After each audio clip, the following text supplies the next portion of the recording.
Hey everyone, welcome to a new episode of the Whiskey Ring podcast. Today, I am thrilled to bring on someone I got to meet in New York, but who's really and thoroughly California at heart, I believe.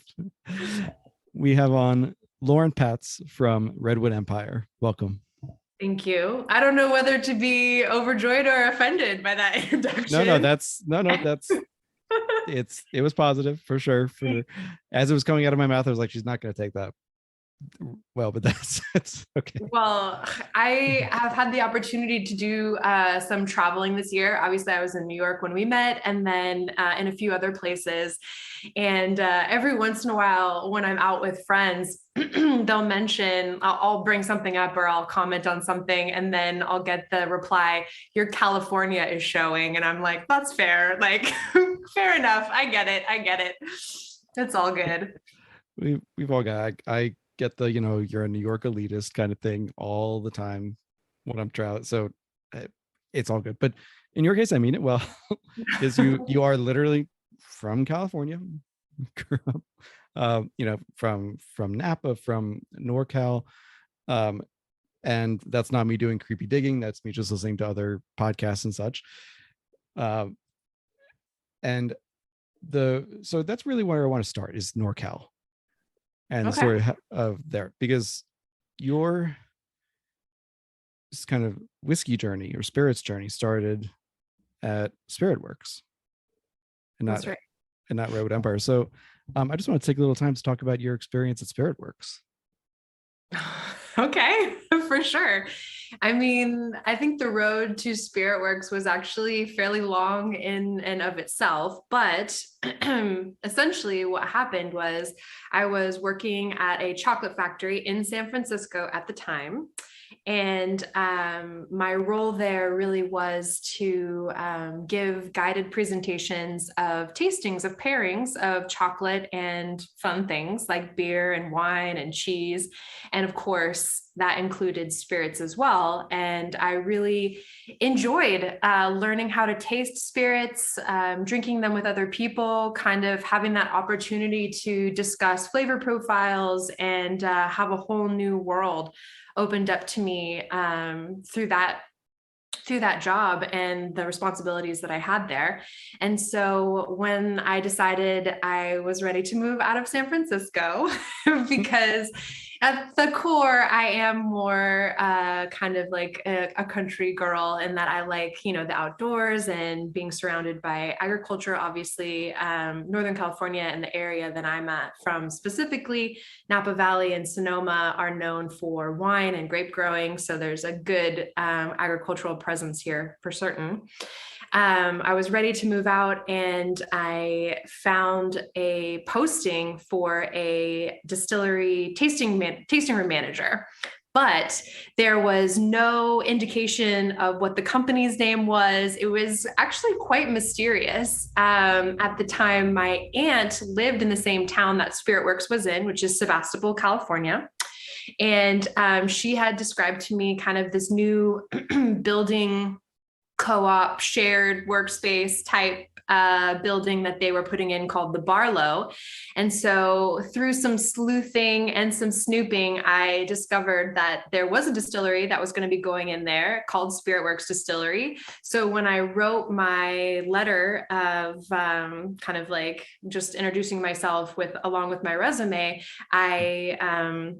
I started it with like, "Dear Spirit Works." And I thought to myself, well, this is either going to be a home run or a swing and a miss, because it could be them, it could not be them.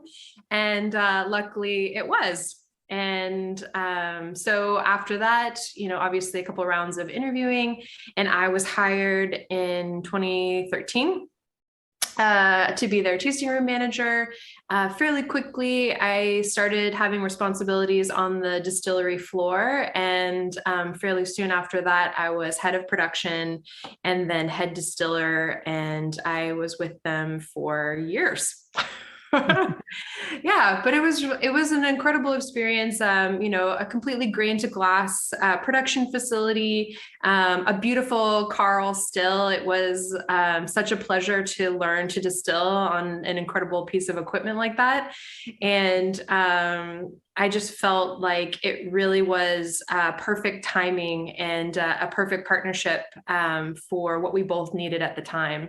And so I'm very grateful for my experience there. I learned an incredible amount, had a lot of opportunities in our industry, both for doing presenting and, conferences and judging, spirit judging. And I'll forever, be thankful for those times. But I was kind of ready to continue to grow and to kind of expand my skill set. And Redwood Empire is, in fact, less than 10 minutes away from Spiritworks Distillery. So I was very familiar with them, with their production team, with Jeff Duckhorn, who is the master distiller there. He and I pretty much started distilling, similar times, obviously very different business plans and models and production situations, but had always had like a really positive and cordial and, great working relationship. And so I left Spiritworks and he reached out and asked if I wanted to come work at Redwood Empire. And I thought, oh, I don't have to move. I don't have to uproot myself and my dog and leave my family. And so it worked out really lovely. Yeah. And I have to ask, I mean, when you started, and this is going to the very beginning of the story, but when you were working in the chocolate store, yeah, and doing pairings and such, did you ever get tired of chocolate? No, absolutely not. I gained about 50 pounds. But it was actually a real chocolate factory. It was on the Embarcadero, which is right on the bay in San Francisco. And it was right next to the Exploratorium, which was also very cool, which is like this interactive science experience type place. But no, in fact, I smelled so thickly of brownie everywhere that I went that people, I kid you not, I wouldn't say they followed me around when I went to the store, but they definitely would, like, their faces would follow me as if, following their nose, because I smelled so strongly of like brownies and chocolate. And they were well known as Cho Chocolate was the name of the company. They were well known for making baker's chocolate. So like discs for, commercial bakers and things. And so we often got bags of those, and I exploded with my baking at that time. I made the absolute best chocolate pecan pie I think I've ever, experienced in my life. It was so good. So I have a lot of fond memories. Many of my family members are saddened that I no longer work at a chocolate factory, but I try to ease some of that suffering with giving them whiskey. So I think it's an even trade on that one. I'm not gonna lie. So of course we're gonna devote most of the episode to Redwood Empire. The last thing I want to mention just with Spiritworks, and the reason that I wanted to bring it up was because I hadn't heard of Spiritworks. And granted, like there's 2,000, nearly 3,000 distilleries in the US right now, so one can't be expected to know all. But I hadn't heard about them. And then in very short order, I heard a lot about them. And first was meeting you a couple months ago when Redwood Empire, I think that was that the cask strength launch or the Bottled-in-Bond launch? Oh, we had all of them. I brought all the special goodies for you guys, but I think it was kind of more of the Bottled-in-Bond than it was the cask strength, since those were going to be coming out first. Gotcha. Okay. So so it was that, and then just 2-3 days later, I was in Travel Bar and I met Nora and Adam from Lost Lantern, and shortly thereafter I was trying the Spiritworks single cast they did that was the rye finished in slow gin. Mm-hmm. So it was a lot all at once. I got to taste slow gin for the first time, indirectly, I guess. Yeah. Spiritworks makes the best slow gin in the United States. I 100% believe that. I was told specifically to get the reserve, like the barrel reserve one. Yeah, for sure. I made a All Christmas right. goose in that one year. I baked my Christmas goose in barrel reserve sloe gin, and it was out of this world. An expensive meal, to be sure, if you were buying Uh, the bottle and buying the goose, but absolutely worth it. Yeah, no, I actually, I started working. One of the things that really drew me to Spiritworks was sloe gin. I lived in Japan for several years, and I love umeshu, which is another plum liqueur. And so when I was just kind of figuring out myself in the world of spirits, I was like, oh, sloe gin, it's kind of like umeshu. It is not at all like umeshu, but the concept behind it is similar. And such a pleasure to make. I mean, liqueurs in general are a struggle, specifically for craft producers, because they require a lot of finessing on the proofing side and making sure that you really understand what you're doing when you're adding sugar to the equation and how difficult it can make things, but can be incredibly rewarding when you do it well and get the right balance of all the different ingredients. So I mean, I think that sloe gin is something incredibly special. So I'm still looking for some of it. It's a little hard to find out here in New York, but I will find it one way or another. Or I'll get it next time I'm in California. So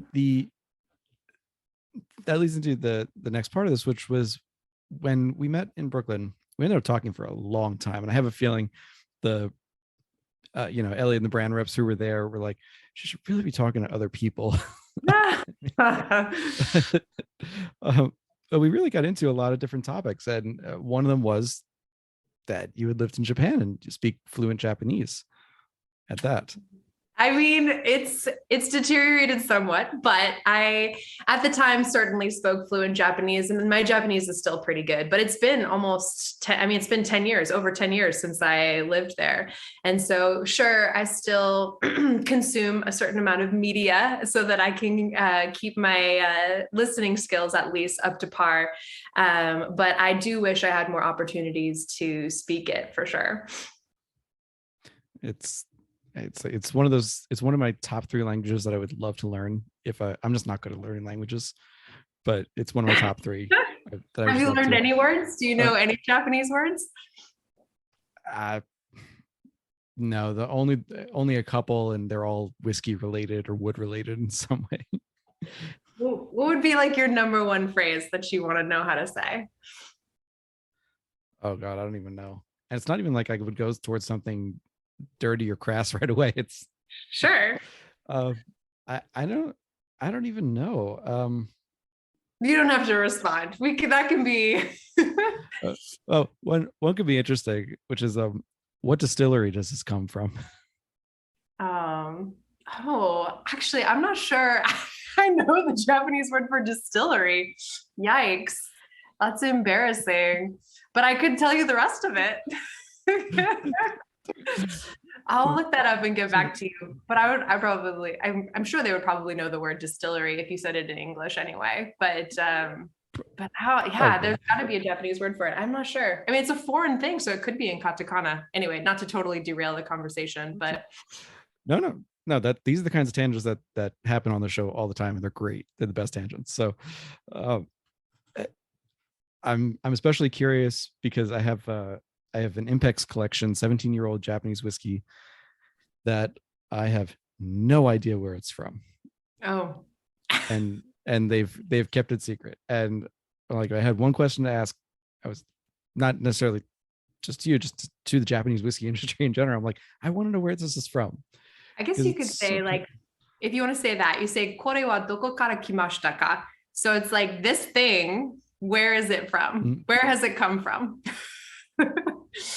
So kore wa Fair. is like this thing, and then doko is like where, kara is like from, and then kimashita ka is like past tense, come, and then ka is a question mark. Right.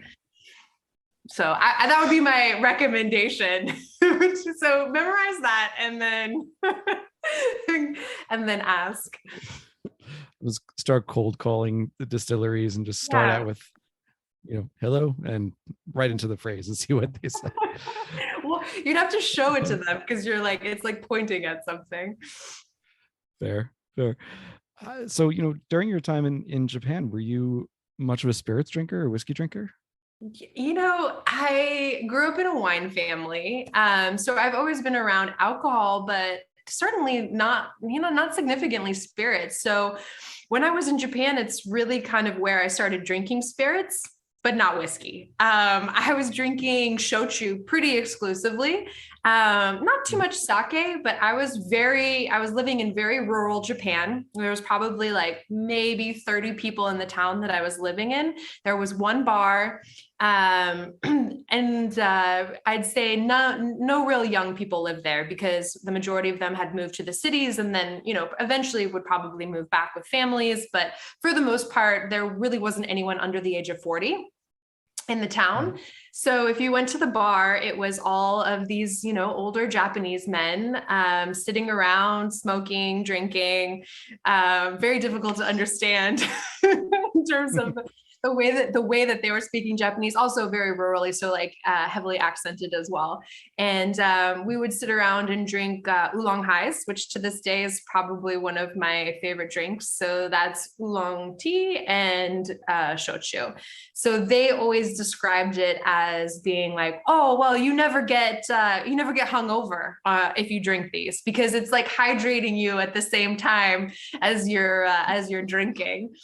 And there's also this drinking culture in Japan where you should never have an empty glass and you should never be pouring yourself a glass. So not only are you not allowed to finish drinking, you're also not allowed to control the amount that's in your own cup. So it essentially ensures that you will imbibe likely more than what you might have chosen for yourself. Yeah. It's the opposite of the bartender avoiding your eye when you've had a few too many. Right. Exactly. No, the goal there really is to have you consume as much as possible. I mean, there are plenty of occasions where you just all fall asleep at a bar like that because it's a block away from your house and you know everybody. So there was that. And then also there was only one restaurant in the town that I was living in. And incredible karaage, which is Japanese fried chicken, essentially. But also he made all of his own in-house umeshu, and which I mentioned is plum liqueur, which I loved. I thought he made incredible umeshu. So starting off with a base of shochu and then pretty much just macerating and soaking plums inside of it. And when I left the town, when I left my time there, the owner of the restaurant gave me a couple of bottles to take home with me. And that was like the greatest gift. And I parsed it out so small over the years. And I finally finished the last of it, I think, a year or two ago. So yeah, I do like me some umeshu, excuse me, and also surprising people with umeboshi because they're not quite expecting it, and it's always a little fun. So for those listening, are probably like, "What the hell is that?" So very sour plums, right? Very sour. You can find them in most Japanese or East Asian grocery stores around here, but you still have to be ready for them. They're usually treated though. Those are like the ones that have been like semi-pickled usually. And they're kind of like salty and pickly and they go on top of rice typically is what they find in stores if it's in a jar. And then there's other types of plums for sure, but I love umeboshi. I love natto. That's another big thing that Japanese people love to give foreigners, which is fermented soybeans. It kind of looks like snot and it's hard to eat and it has a very unique flavor, but they love watching people who haven't had it before eat it because they're just like waiting for your facial reaction to it for sure. Yes, I've tried it. I can't do it. I'm sorry. Props to you that you enjoy it. I can't do it. I'm not a big fermented flavor person. Unless it's fermented into liquor, I don't really like it. I was going to say, I was like, you probably consume more fermented product than most people. Yeah, so for fermented liquid, fine. Fermented foods, not so much. Basically, a pickle is about as far as I'll go, and that's. But anyway, um, so there's a lot that I want to ask you about. So we're gonna rush through a little bit, but bear with me. So now moving forward to your time at Redwood Empire. So Jeff Duckhorn, excuse me, is master distiller, brings you on as the head distiller to distill. And I don't know where I was going to go with that, to distill. And when you initially came over to Redwood Empire, what was your, what was the biggest change that you had to consider? The biggest change was the still. Coming from, a hybrid pot column still to a continuous column still is very different. It's very different in process. It's very different in operations, and the flow of the day, it looks very different. And so that was one of the aspects that was as equally intriguing as it was challenging. I think that having such a strong understanding of distillation on a scientific level, both through the physics and the chemistry of what's going on, really helped, be able to pick up the column distillation or the continuous column distillation more readily. But it's certainly different than working on a pot still. Absolutely, no doubt about it. So that was a big change. The other big change was just the incredible library of whiskey that they had. Right now, we have about 16,000 barrels on hand. Not necessarily all at our facility, but in our ownership, that's the amount that we have, and that's no small amount. I mean, that is very different than what it was like at Spiritworks, where we were making maybe 20 barrels of whiskey a year. It's just a completely different level of volume for sure. And so having access to that and the ability to really exercise some blending chops has been really fun for me. Sometimes when you are in the, craft scene, you really don't have the inventory to do blending. You kind of do single barrels, which I love. I'm not saying there's anything wrong with single barrels, but it is a different skill set. It is something that's really fun as a distiller to kind of see that aspect of our industry, which is a huge part of a lot of the products that are out in the market. So, being able to taste through a couple hundred barrels or so, certainly for the bottled-in-bond projects that we take on, that's a big part of that process, is smelling through first and, doing the initial elimination via nosing, and then tasting through those and compiling the best composition we possibly can. And I always say that the thing that I've found about blending is always to have a very clear understanding and vision of what you want to achieve. Some people, I think, might approach it a little bit more organically. They're just kind of like pulling different things out of cupboards and putting them together, and voila, they've made a masterpiece. That's not really my style. I am someone who has, that whole visualization aspect to my personality. So I usually have like a really strong vision, flavor profile, mouthfeel, finish that I want to achieve. And then Jeff and I work together to try and get there. I mean, obviously we have differing visions, but we kind of blend those together and then create something together. So that was really fun for me. It was one of the first projects that I took on when I started with them in 2021 at the very beginning. So I haven't even been with them for 2 years yet, but it was such a great way to familiarize myself with our house style of distillation, and it was a great way to feel like I was contributing to that initial release of Bottled-in-Bond. And then we just had our second release. I believe it's out in market now. It's definitely out of the distillery, and I believe in various warehouses across the United States. And so I'm sure it's starting to trickle its way out the door to consumers as well. But we worked really hard on that, and I think both are delicious. But I'm really excited about this next batch that's out, specifically the rye, because it is a 4-grain rye, and I'd say rye is probably my favorite type of American whiskey for sure. So it's always fun when you are working on things that you really feel is very, very strongly and passionate and excited about. Sure. When we met, we were talking about the Bottled-in-Bond. We were talking about the cask strength. As you said, you brought all the goodies, so got to try through them. And something that you actually said on another podcast, the Modern Bar Cart one, that I thought was very pertinent for what you just said, was, quote, "If it's not 90 proof, it's not worth drinking." Now, I know I'm not going to hold you to that strictly, because no, I stand by that. Okay, fair. I mean, fair for whiskey, for sure. I mean, other things I get a little bit more leeway for, but for me, for whiskey, yeah, I agree with that.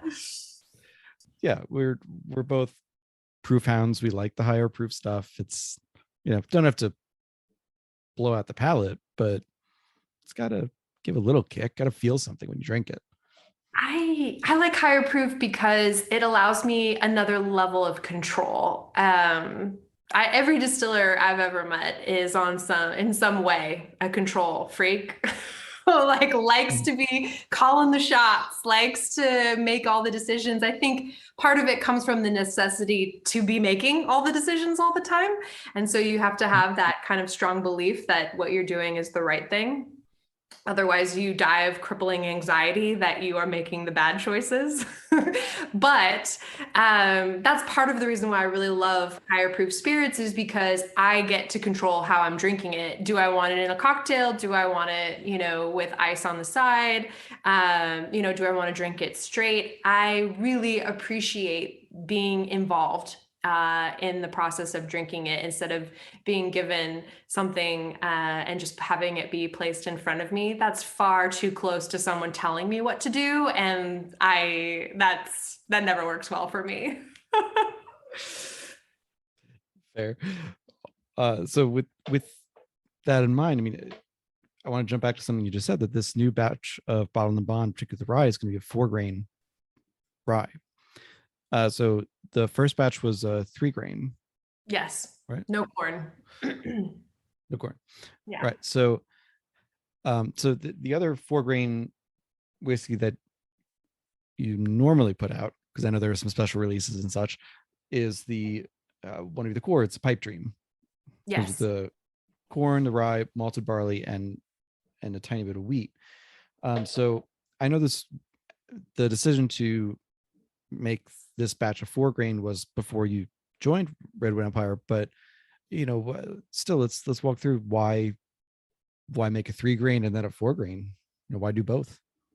I think it's a couple of different reasons, as there always should be. It should never just be one thing that's guiding your way. Partially it is due to the way that we formulate our products, which is through blending. I mean, yes, of course, we're doing distillation, but we're also, for those 3 core SKUs, bringing on distillate from other distilleries and doing all the blending in-house. So having an incredible variety of mash bill, of cooperage, of locational aging leads to just some incredible diversity of expression for the finished product. And that diversity really strengthens our overall opportunity to blend and do some fun things there, create depth of flavor, unique flavor profiles, and really kind of creating a harmony there. So I think it really strengthens one of the kind of core aspects of what they started this company with, which was having those core SKUs, the Pipe Dream, the Emerald Giant, and the Lost Monarch, be blends of purchased and produced whiskey. And so we are having that stamp of ownership through this blending process, obviously including our own product as well. And so really looking for an incredible breadth of whiskey to kind of pull from when we're putting those blends together. So I think that's part of it. The second part of it is it's just more fun that way. In distillation, if you have the same mash bill every single time, it is a repetitive process. I mean, you are fermenting, you're looking for consistency. And so there is some expectation of repetition when it comes to what we do on the floor. Because we are really open to blending, and because we're really able to round out edges that might be too extreme, we have the opportunity to really play around with what our mash bills are. So I mentioned that I'm still, relatively new to the team, but starting next year, we're going to drastically change what our mash bills are. We will absolutely keep our consistent mash bill for our produced product. An element of that, but we are going to be including another kind of core mash bill for the bourbon and for the rye to enhance that diversity, both for bottled and bond, but also for when we do and inevitably inch up in percentage for our own product in the core SKUs as well. So in some ways, to me, this mirrors what the same process that Bardstown Bourbon Company is going with, where they started with the sourcing and proved their skill at blending, which I think Redwood has done as well. And slowly but surely, they're adding in their own distillate. And one of the things that you have, that anyone who's following that process, whether they're starting that way or whether they start with their own distillate, is discovering, as you put it earlier, the house style. So how would you describe the house style of Redwood? Well, luckily, it's very in line with what my preferences and approach are towards whiskey specifically, which is a much softer approach. It tends to be a little bit more subtle. It has an incredible amount of complexity, but it isn't slapping you upside the face with it. And I think that there is no better spirit that represents this from us than our rye. I think our rye is very different than a lot of the other rye that's out there, both the Emerald Giant and the Rocket Top and our cask strength. I think they all trend into this kind of opposite end of the spectrum from what a lot of the rye out there, from what I've experienced which is a much more intense rye, very highly extracted, borderline astringent, aggressive on the palate. It's much more about sensation than maybe it is about flavor.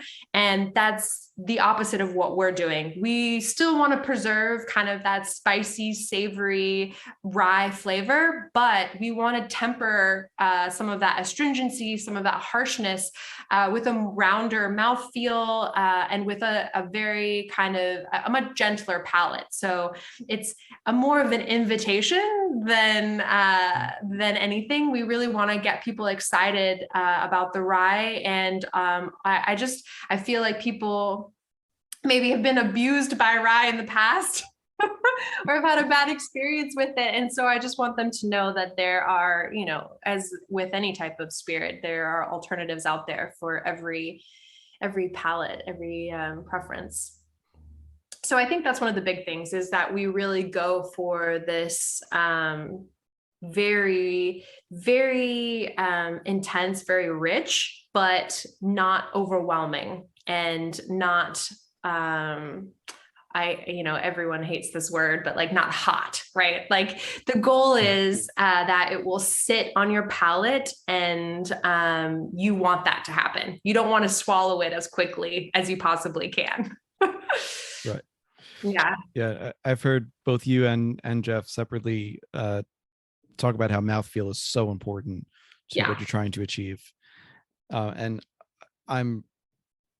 the biggest question I have around that is, I guess, when you went from the pot still to a continuous column still in a 20-footer at that, that's a pretty big shift. And for me, at least, and this is my own bias, I usually think of a pot still whiskey as having a little bit more body, also maybe a little spicier, a little hotter, but usually having a little bit more mouthfeel. So how do you achieve that mouth? Because I agree. I think that Redwood Empire does have that not smoothness, almost said that, softness um, on the palate where it can sit and you can enjoy it for a little bit.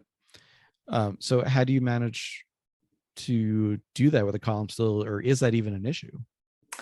I think people put a lot of weight on the distillate, in terms of how the product is going to turn out. And I'm not arguing that it isn't a significant factor. I'm arguing that it isn't the only factor.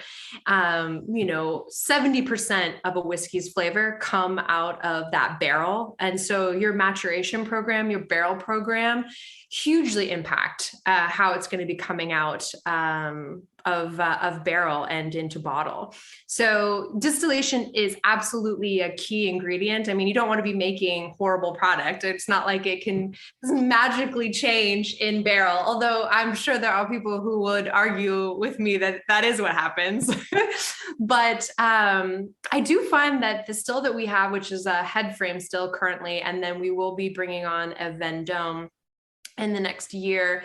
It's mostly built, but we're going to be building out a new facility. So it's just kind of getting the timing right on that. But the head frame still that we have creates very clean product, which, I understand can come across having like a lack of texture to it, because it might be removing certain elements that you would include or would just accidentally be included via pot distillation.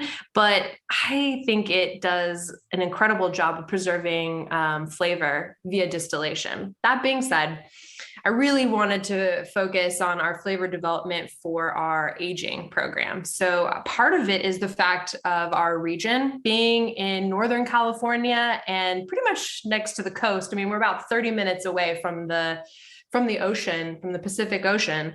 And of course, being in the Redwoods, which is where we get our name from, Redwood Empire, we have a much more temperate climate here. And so you're not experiencing, and the barrels aren't experiencing these crazy shifts in temperature and humidity. It's a much softer aging process here. And I think that really does factor into the softness of the whiskey when it's coming out. It's also why we allow our bottled in bond to be in barrel an extra year, because we really want to get to the flavor profile that we're looking to achieve. And so because it is a little bit slower in California than say, certainly different results than you would find in Texas or even in Kentucky or some of the other places that are starting to grow as whiskey regions or have been for their whole entire existence. I think it is a much softer aging process, and it does allow for a slightly softer expression coming out of the barrel and on the palate as well. I mean, we're not shying away from rye as an ingredient in any shape or form. I mean, we're going from 90 to 86% on the majority, of rye in our mash bills. There's some, I've started doing some like 51% rye with triticale and wheat, but those are going to be for blending. Those are very unlikely to be single barrel offerings. I mean, maybe they will be. I'm sure somebody would be like, oh, that's exactly what I want. But they're really there to add an element of blending more than they are for anything else. But we're deep in that rye area. So to be able to kind of achieve this more gentle rye with that high of a rye in your mash bill, I think is pretty incredible. And I think it is likely due to the partially to the climate that we're in when we're aging. The other is ensuring that we have a toast and a char on our barrels. So toasting, these are both treatments on barrels, pretty common treatments for whiskey. And so toasting is a kind of slow and low heat treatment. It allows for deeper penetration into the wood and better extraction of whatever it's extracting. It kind of depends on what your barrel entry proof is. And then also making sure that our char level is accurate. We're at char 3, which a lot of distilleries use. as well. There's about 4 chars. And then, of course, your barrel entry proof, we do a slightly lower barrel entry proof. Sugar is more soluble in water and tannins are more soluble in ethanol. So by putting in at a slightly lower barrel entry proof, the idea is that you would be extracting more of the sugar than the tannin. Do you use a consistent barrel entry proof across products, or do you vary with? Again, this is why I love having a blending program. No, we do have, I'd say industry standard is between 110 and 120. And we don't do anything above 115. So that's the highest that we would do into barrel. And then I wouldn't say that we regularly go below 110, but we've done 106. 108. It partially depends on making sure it fits into the amount of barrels that we have, but not entirely. And so that's kind of the range that we live in. And I think barrel entry proof is like one of the most important decisions that distillers are making for when they are resting for their whiskey long term. And again, just so thankful that we have the opportunity to kind of play around with those things. So we did a blending exercise with our sales team. We had our first national sales meeting in a very long time due to pandemic, and it had been years since certain people had seen each other. So they came and visited the distillery, and we did a whole blending project because I wanted them to understand and to see how special having access to this much variety truly is.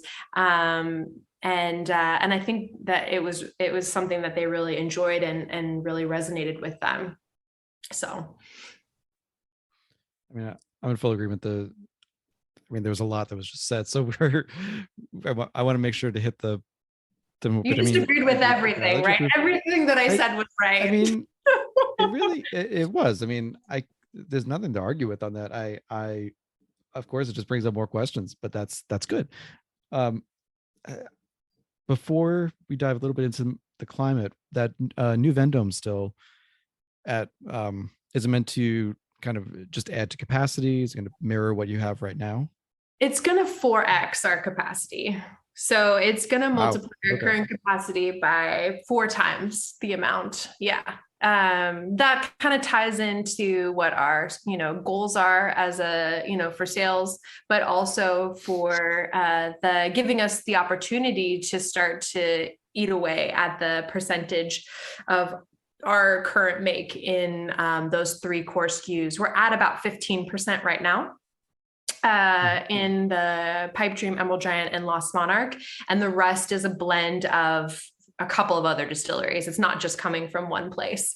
But I think I like having it that way because I like having it have that layer of complexity and depth. But I really believe in the products that we're making and the distillate that we're making. I think that our bottled in bond really proves that we know what we're doing when it comes to distilling. That can be a really rough transition for a lot of distilleries when they start making it more about their product than about blended product or purchased and blended product.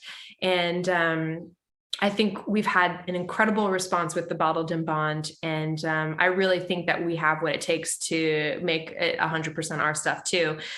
So as long as we keep up the diversity of what we're making in order to allow for that complexity to be maintained through that transition.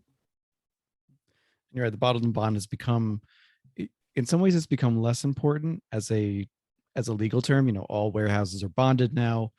Right. The seasonality is a little bit couched because of just modern farming techniques and such, but it still has such weight in the community, in the whiskey drinker community, and in the lexicon, because it's the first Consumer Protection Act. It's all about whiskey, and it is really a marker for distilleries when they come out with their own distillate. I can name any number of them, and they've really gone 2 routes. One is the route that Redwood has taken, which is to, for most products, slowly blend up the percentage of their own distillate, and then also produce a bottled in bond when it's ready. And use to your point, it's 5 years old as opposed to the requisite 4. So it's when it's ready, not necessarily when it's time. Right.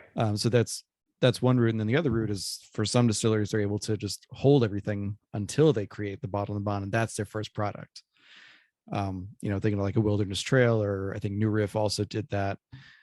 But you gotta have some pretty solid capital to be able to hold off for that long. Certainly solid capital, and also a significant risk. I mean, the first toe that you're putting in the water is like, if people don't like it, what are you going to do? Yeah. I mean, like I said, as a distiller, you have to be incredibly confident, because you really got to be able to believe. I mean, you're not going to know for a long time whether or not those decisions were right. And so in order to sleep at night, you got to believe it. It's true. It's very true. But yeah, it's a real mark of, it's a real rite of passage, specifically for craft distilleries, to be able to put out a bottled in bond. I mean, it shows that you've survived that long as a distillery. 4 years is not insignificant when it comes to, operational costs, particularly if you're putting down significant amounts of product. But it's a big deal. And it's interesting. I think there's an assumption that bottled in bond is higher quality or better. That has not been my experience. Not all the time. It's not an automatic better. You know what I'm saying? It's right. Like, it is a very specific type of product. And if you really want to know what a distillery has to offer, that's what they really have to offer, is what's in their bottled in bond. So I really feel like that's where you can kind of make your judgment whether or not they know what they're doing on the distillation side, more than just a blending side. Absolutely. I mean, you can blend within a bottled in bond as long as it's from the same season, but you're limited to, as you said, how good the distillate is to begin with, but also you're only limited to those 6 months. Yep. So it's not, you can't pull from a really good year to try to mask something that's not so good from another year. So it is a marker, and it's something that catches people's eye, of course, as well, even outside the whiskey community. So with the 5-year-old and now the second round of bottled in bond coming out, will this be kind of a regular release in the sense that it's available year round, or will it be a regular periodic release? It's going to be an annual release for the foreseeable future. That's what we've discussed. So each year we'll have a bottled in bond released. The blend will be different. The mash bill, or the grain composition, I guess is probably more accurate, will be different per year. So it is one of those things that you could like have a vertical on and have some interesting tasting that way. So I'm making sure that I've got it so that I've got a bottle of 1, 2, and then hopefully down the road, because it'll be really fun to see how the different blends kind of showcase themselves. And the distillate will be different, as you gain more experience. I mean, things change, you make different decisions. So it'll be fun to see, and can't wait to see. And, I guess it's been probably 2 years since I started, almost 2 years now. So, another 3 more years, and I'll get to taste stuff that I was responsible for specifically. Part of that 6-month restriction is, again, we've changed what our production schedule looks like to make sure that we have the variety in both semesters, I guess, to if we needed to choose the spring or the fall, and have the variety there. So we do a wheated bourbon, a high rye bourbon, and then when I started, we started doing similar things with rye as well. And then starting next year, we're going to be flip-flopping majority rye for majority wheat. That is heavily influenced by me and my feelings about wheat. I love, love, love wheat. I love rye as well, but I think it'll be fun for us to increase the wheat component. I think it really melds well with our overall philosophy of this kind of slightly softer approach. Wheat to me is always very floral. It's very fruity, like stone fruity, apricot type situation. And so I'm excited to see how those things play in the space that we've created with our products. And so with the higher wheat, is that going to be a higher wheated bourbon or a wheat whiskey that's multi-grain?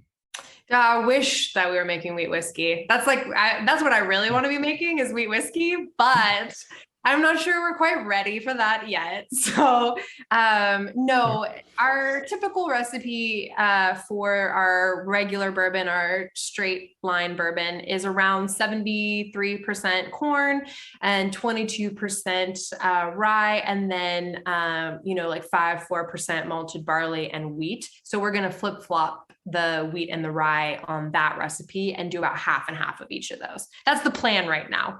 The plan, I'm actually currently building out our schedule for next year, getting all of our raw materials in order and things like that for what it looks like in 2023. Gotcha. And I mean, you just alluded to this too, that you have a particular penchant for dealing with unusual grains or less loved grains. That you put it in one podcast.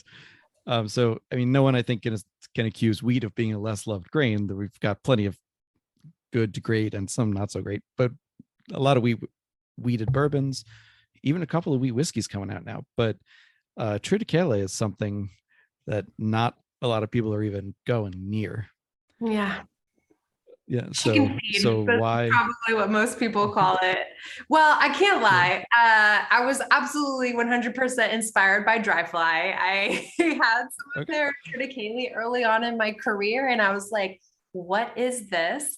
So my first recipe that I put together for Spiritworks was their bourbon. So the very first recipe that I ever made and that we ever executed was the bourbon at Spiritworks.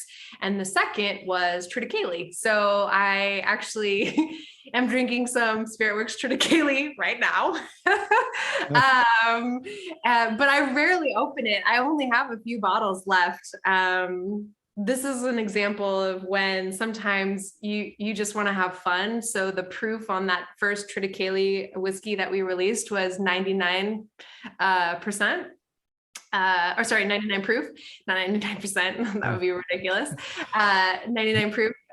Because I was like really listening to like 99 problems, but a bleep isn't one, And so I was like, I got to do that. And so sometimes it's really fun to work at a craft distillery when you can make decisions like that. And it's not a big thing. You can just do it and have fun with it and just enjoy that aspect. So yeah, I'm drinking some of that right now. Hey, Whiskey Ringers. I hope you've been taking advantage of that podcast-only code for the Scotch Malt Whiskey Society. They've got around 20 bottlings coming out each month, and there's never a shortage of new things to explore. This month's focus, their October distillery dive, is Distillery Number 5. This famous lowland distillery will show you something completely different, and you've probably never had before. This isn't your floral and fruity Speyside, but it's also not that smoky, sometimes medicinal and maritime Islay. It's truly unique and in a category and region all its own. The Distillery Dive bottlings were announced on October 11th, so you might still find some available. If not, keep an eye out. There are always more bottles coming from this distillery and others, and always new journeys to explore. There are also currently 5 fall bundles available, packaging multiple bottles together from sometimes the same and sometimes different distilleries into a discounted set for you to discover. Remember to use the promo code WRP for 20% off your annual membership, and you can visit the Scotch Malt Whiskey Society website to sign up and order via the link in the show notes.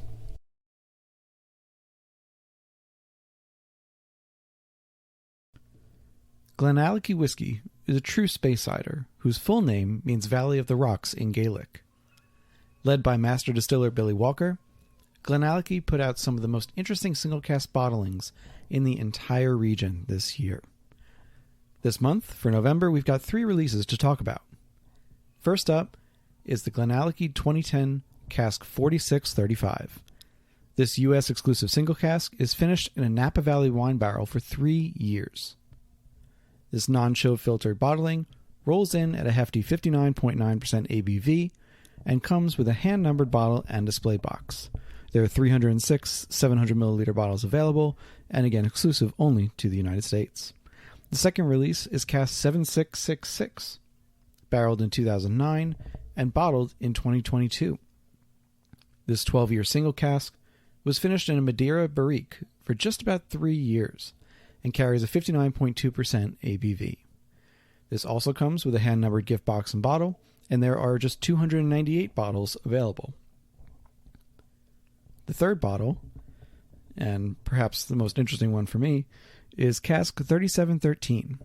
This 13-year single cask is finished in a Sauterne barrel for 3 years and bottled at 58.2% ABV. I found recently I love Sauterne finishes. It's an underused white wine, and I'm really excited to see what more companies do with it. This one is no exception. With just 291 bottles available, this one's going to go quickly, so grab yours before you miss out. You can check out more details about these U.S. exclusive bottlings through the links in the show notes, and talk to your local store to make sure you never miss out on the newest Glenallachie single barrels. If you need help finding these bottles in particular, shoot me an email. Happy to help you experience these incredible single cask offerings. Thank you again to Impex Beverages for being our presenting sponsor, and now, back to the show. Fitting, and that wasn't planned at all. So that works. So let's back up a step and say, what is triticale? Triticale is a hybrid grain. It is, depending on who you ask, it is a hybridization of wheat and rye, or it is a tri-hybridization of wheat, rye, and barley. It was essentially grown or developed in order to grow in more stressful environments like rye is, but to be more fruitful, more plentiful like wheat is. So that was kind of the idea behind it. It is certainly not used for anything except for animal feed. There are some beers now that are being brewed with triticale, but it's still fairly. It's just not really, doesn't have a real place, I would say, yet within the distilling community. There's certainly a few people who have been using it, and some fun things are being made with it. But I love triticale because it is exactly both rye and wheat simultaneously. It doesn't taste like them together. It tastes like you're experiencing both separately at the same time. And it's such a unique and beautiful sensation that I really love that grain. And so particularly with rye, I really enjoy using it. It harmonizes well with rye because that's part of its genetic makeup, but it does soften it just a bit.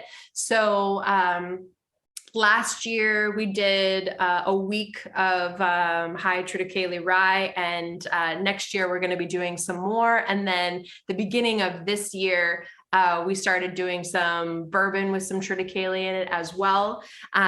We've been playing around with smoked malt and peated malt and all of some fun stuff like that with that. So doing some peated rye, some peated bourbon.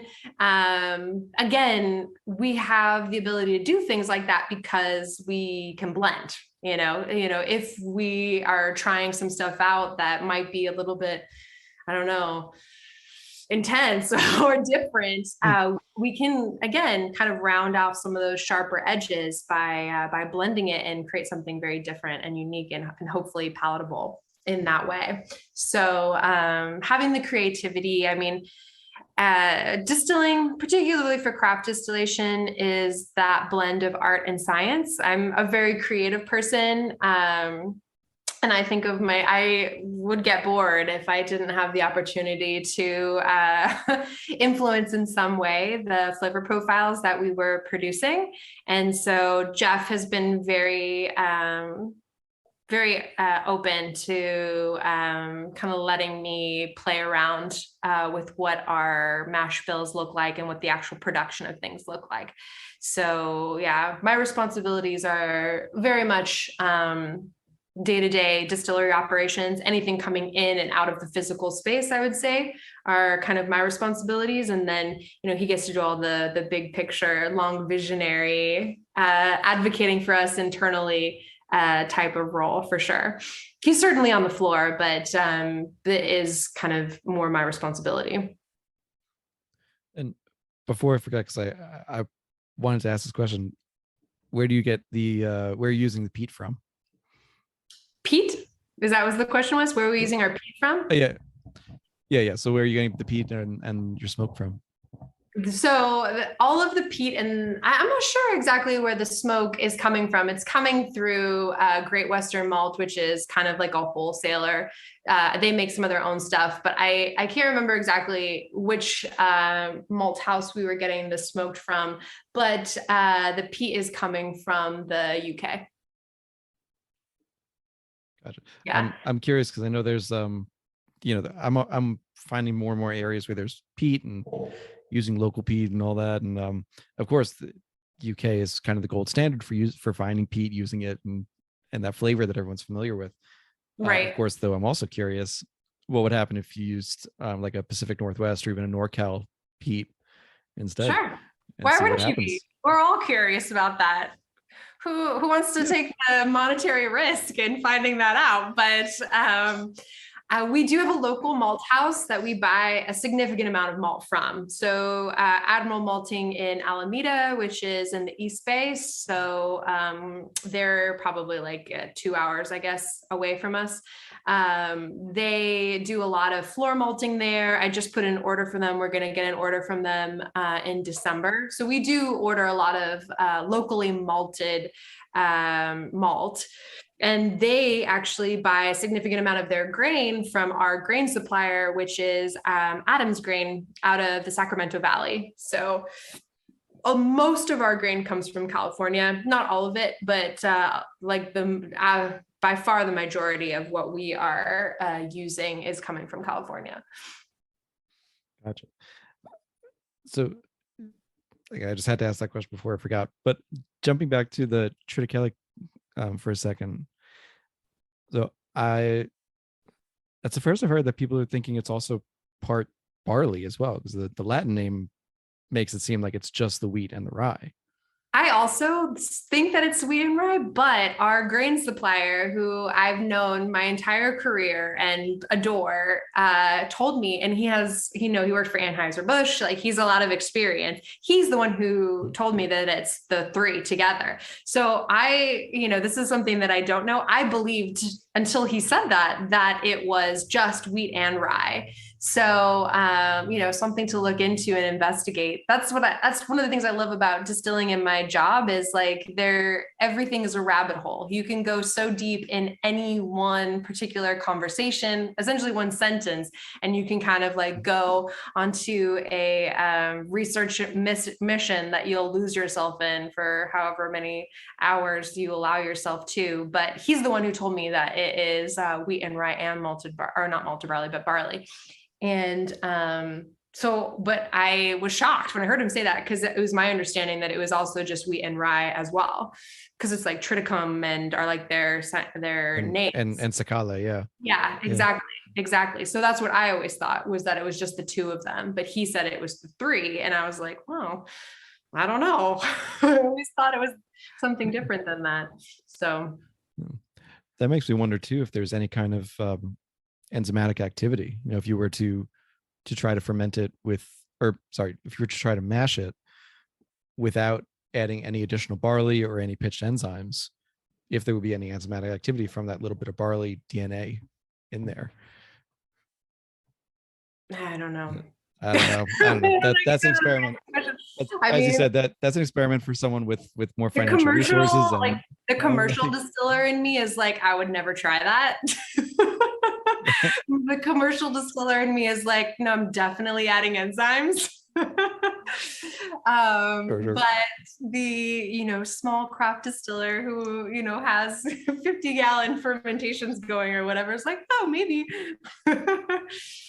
I'm just curious, because I mean the next question I was going to ask was just how does triticale behave when you're mashing and distilling it? Yeah, I mean, it behaves more like wheat. I haven't had as many issues with it as a lot of people describe having issues with rye. Yield wise, I've never had an issue with getting what I need out of it for conversion, alcohol percentage at the end of fermentation. So it's very on par with wheat as far as I've experienced. But I'm sure, there's varying interactions with that grain. Certainly this year we had some really intense fluctuations with our rye and found out that they were coming from different suppliers and different varietals of rye. So at the beginning of the year, we were struggling to get to similar alcohol concentrations as what we had normally achieved. And we tried literally everything. I mean, everything. We sent it out for testing. We were trying different enzymes. We were doing, all these different additions. I mean, but we just couldn't get it to where we wanted it to be. And then these past 2 months, it's way over what we have been getting in the past and way higher yields. So, I mean, the good news is making up for some of the deficiencies that we had at the beginning of the year. But we finally got the COAs on the grain and we're kind of talking about that. And it's so important, if you are really looking at those numbers and looking at what your efficiencies are, to kind of know what your raw materials are offering you and how to treat them once they come into your space. Right now we're doing single malt and the pHs are insane on our single malt as opposed to what they typically are for a bourbon or a rye. So we have to do a lot more massaging of pH to kind of get what we want out of it that way. Too high? pH too way high? Too low, super low. Too low? Way too Yeah. low? I mean, this is another area where I'm sure a lot of people would have something to say. but too low for what we are doing, I would say. Okay. All right. So you end up having concerns about basically killing off the yeast, getting too acidic to kill off the yeast? Yeah, too soon. I mean, at the end of fermentation, we're at 3 pH and that's low. And so I don't want to. Yeah, that's very low. So you got to start high so that you've got a nice duration of fermentation going so you can actually complete it. And, at Redwood, you're doing a longer fermentation than normal anyway. You're doing close to 7-day. That's right. Fermentation. Significantly longer than what I am familiar or used to. And I think that will also change next year. I think that we just by a day, I think it'll probably be 6 or 5 day fermentations. It won't be 3. We don't have the tank space to get that. And so I think it will probably be about 5-day fermentation instead of 7 days. With I'm just realizing the single malt at 3, the ramifications of that. That's, but so with the shorter fermentation, are you also changing yeasts? No, I mean, we're pretty much close to dry at the end of those fermentations. It has a lot to do. I mean, the decisions that you're making aren't only solely based off of what you want to do, right? There are physical limitations to your process. So the tank flow, work hours, all of that stuff factor largely into what your process flow looks like. And so we're going to be changing some of that stuff up as well in order to kind of facilitate a larger production over the next year. Yeah. It's just fresh in my mind because that's kind of what I've been working on. So no, all good. I'm fascinated by these little nuances and the nerdy stuff. If it wasn't clear when we met, it's definitely clear now. I like asking about what the pH is because that makes a big difference. And I figure over a 7-day fermentation process, even 5 or 6, I mean, by the end of it, most of the yeast have got to be dead by that point, just killing themselves off from just the alcohol percentage. That's going to be, I mean, you're getting up to 10-12% too. Yeah, most distilleries are using pretty robust yeast that is for higher alcohol concentrations, unless it's a distillery that's really focused on using beer varietals or Mhm. similar types of yeast strains, but there are certainly robust yeast strains out there, and yeah, a lot of distilleries use them. But I don't want to speak for them. I'm only speaking for us. Uh, so yeah, the goal for us is to be at around no lower than 10% alcohol, but we are typically at around 11% alcohol after fermentation is complete, and almost dry for the bourbon, and then slightly less for the rye typically. No, so not like gone, but like pretty much that's what we can get out of it. Sure. So I'm jumping around a little bit because there are a lot of different tangents and strands in the web here. Sure. So coming back to the aging and maturation process. So with the culture, the climate, the culture too, I guess, but the climate in NorCal, where you are 30 minutes from the ocean, it's, as I said, it's very different from what you would get in a Texas, in a Kentucky, a Tennessee. Might be close to what you get in a central New York. Less, well, you'd probably have more humid. Yeah. You have more humid. We don't have humid. Oh yeah, we have you have more humid. Yeah, we have a little more.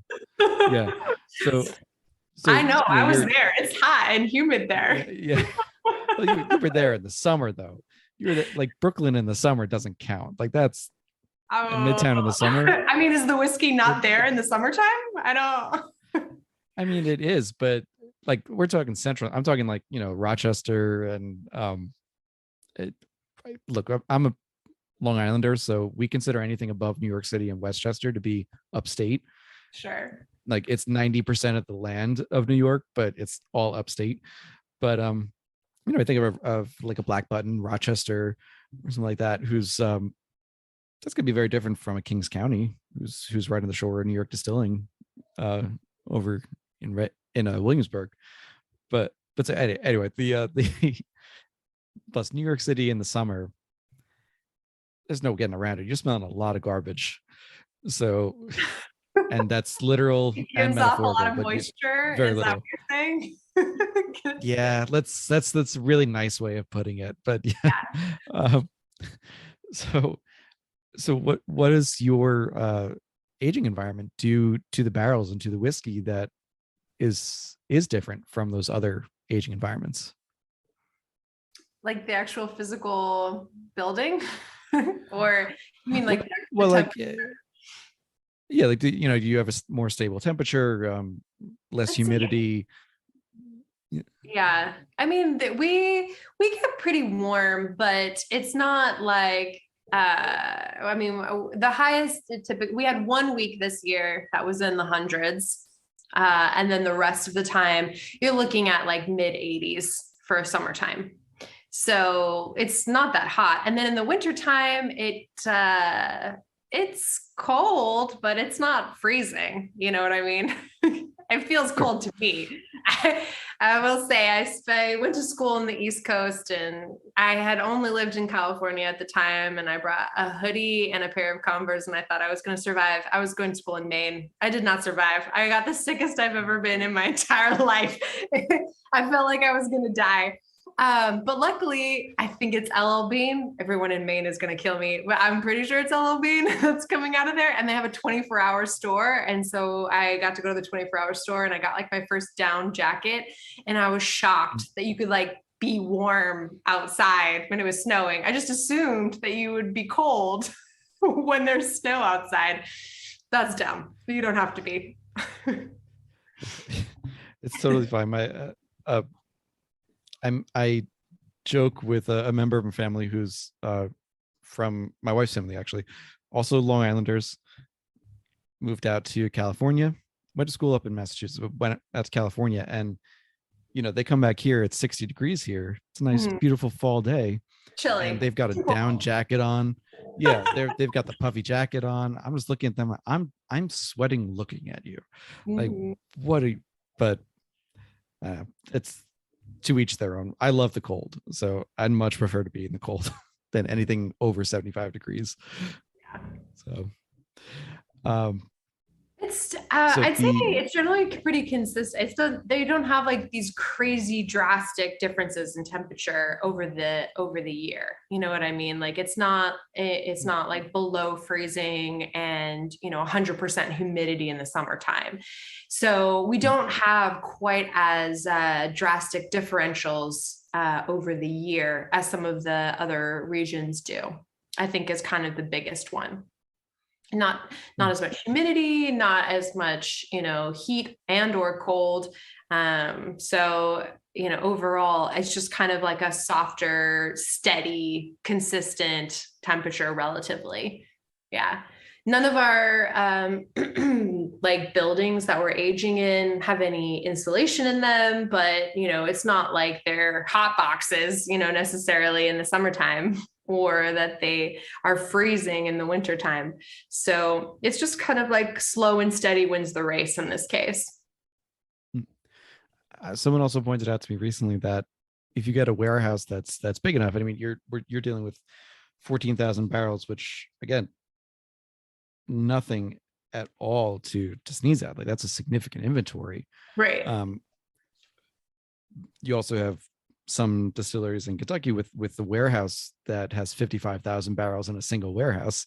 Right. And someone pointed out to me recently that rickhouse can become its own microclimate because all of that liquid is both water and ethanol are absorbing the heat and acting as heat sinks and all of that. And I didn't quite get that until I visited Jack Daniel's in the end of August. And it was just god awful outside. Yeah. But you walked into the rick house and it was like, all right, it's warm. Nice and cool. It's nice and cool too. And it smelled delicious. And yeah, it's just all that. So I know we are running short on time. The last question I wanted to ask you about was about that single malt that you've got coming up. Oh yeah, that. I am a huge American single malt fan. Huge single malt fan in general, but I've really been on an American single malt kick recently. Mm-hmm. So I would love to hear more about that. Well, I have a question for you first. So you're a huge American single malt fan. What do you like? Like brand wise? Yeah. Or so either. It doesn't matter to me. I want to hear. So my favorite right now is Old Line Spirits out of Baltimore.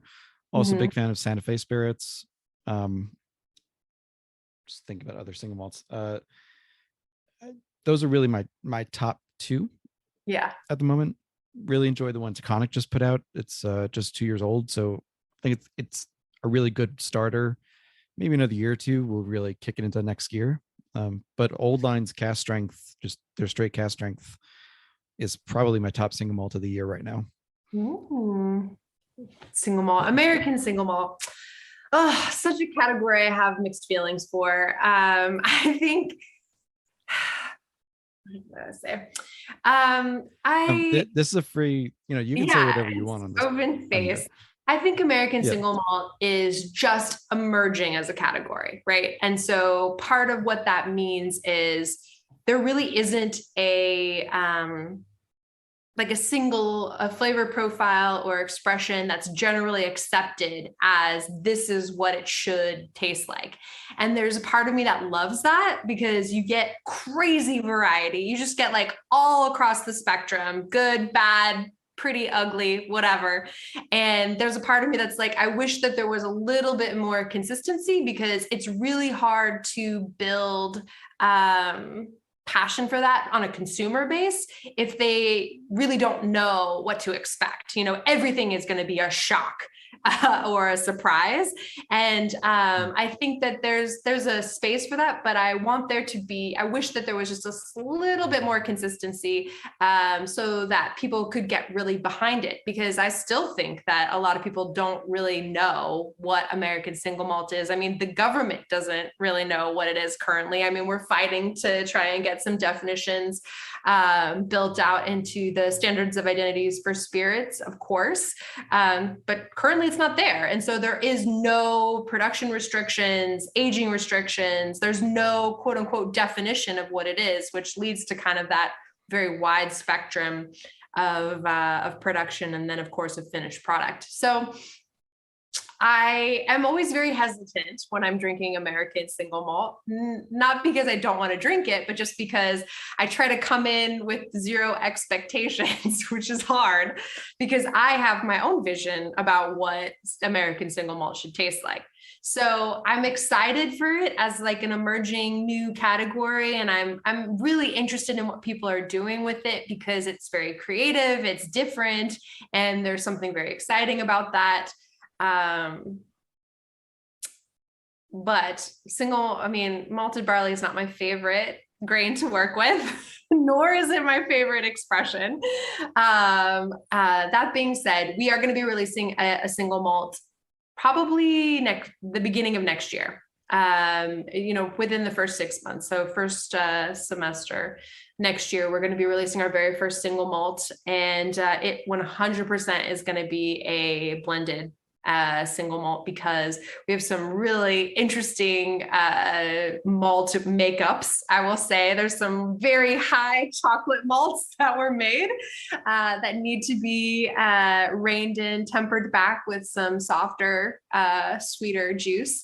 And don't get me wrong, I love me some chocolate malt, but that stuff is baking chocolate, literally. Like you got to put some sugar in it to make it drinkable because it is bitter. Right. But some people like that. I just like things overall to be well balanced and to have dynamic flavor to them. So not overwhelmed by just one area of expression. So not just solely bitter, not just solely sweet, not just solely grain forward, not just solely barrel forward. I like it to have an element of each one of those and then kind of come together in sort of a balance. So I am excited actually about our single malt to come out because I think it will lend strength to that category. I think it's going to be a good representation of what can be achieved with it. And so I am excited. And people love talking about single malt, they just love it for whatever reason. I think probably traditionally it's cool. So they just want to talk about it. But I'm pretty excited for what we've put together. The blend is pretty much done essentially. So it's just about getting the brand materials together, packaging materials together, and then strategy wise for release. But yeah, it's going to be the next thing that gets released out of us for Redwood Empire for sure. Outside of the with all that blending, of course, yeah. With all of those malts being blended, though, will it still be 100% barley? Yeah. Okay. Yeah. It's look, all this is a fair question because. It's a 100% a fair question because it goes back to this definition of what this category is. So whenever I try somebody's single malt or American single malt, I always ask them, okay, but like, what is that? That doesn't mean anything to me until you tell me to my face what it means / what you've actually done with it, Yeah. And with your interest in any other grain, especially those unusual ones, I had to ask, like, I know the way that you started the question off, I was waiting for you to say, like, we're going to do a single malt, but it's going to be some malted wheat in there. It's like, 95% malted barley, but like 4% malted wheat, 1% malted rye in there. Yeah. And that's not to say I'm not interested in that. It's just, it's different. So I was kind of expecting you to go that way, but I mean, if it was up to me, we would have gone that way. I think the industry is very much dedicated and advocating for 100% malted barley as being American single malt. I think if the TTB does, put forward a standard of identity for single malt, it will include the fact it has to be 100% malted barley. I do believe that. And so part of that was part of that impacted the decision making for what our mash bills were going to be. The other part is Jeff loves malted barley. He started his kind of like career in beer and I didn't. And so he is very passionate about malted barley, loves single malt. So that's what's kind of fun about having the two of us involved is like the things that I really love and do, I'm allowed to do. And then the things that he really loves to do and to interact with, he gets to. So we both kind of like come at it from our different angles. So there is a very attentive curator of our single malt out there. And I'm not that. I'm just not the main one, I would say. That's I think that is a great place to end that off, because that is a distillation, pun intended, of like the personality, like who you are behind a still. So perfect way to end it. So Lauren, thank you so much for taking the time tonight to talk about Redwood Empire, your own journey in spirits. I will definitely be practicing that Japanese phrase. Can't promise anything, but I will try, because I have to find out where that 17-year-old whiskey is from. It's driving me nuts. Make sure you're I know it's not when you do yes. it. Yes, absolutely. I'll record it and run it by you afterwards. Did I insult this person or ask the question? But again, thank you so much. We should tell people they'll be looking for the Bottled-in-Bond release, which is it on shelves? It should be on shelves now. Yeah, it should be on shelves now. And then end of year, the cask strength will be out. Yeah. So we're actually, this is our first cask strength release for the 3 core SKUs. So we're doing a cask strength, Pipe Dream, Emerald Giant, and Lost Monarch. And I am really excited for them. I think that they're going to do very well and people will enjoy them. But it's our very first. So I'm interested to see what the response will be. Say anything about my response? I loved them. So there'll be, I'll be doing formal reviews, of course, just to keep everything on the up and up. But I really enjoyed them when I got to try them. So I have a feeling other people will too. And in the meantime, make sure to visit, Redwood Empire on the website. There'll be links to the website and all the socials in the show notes for this episode, as well as links to the reviews. And with that, hang on with me for a second afterwards, but thank you again for coming on. My pleasure. Thank you so much.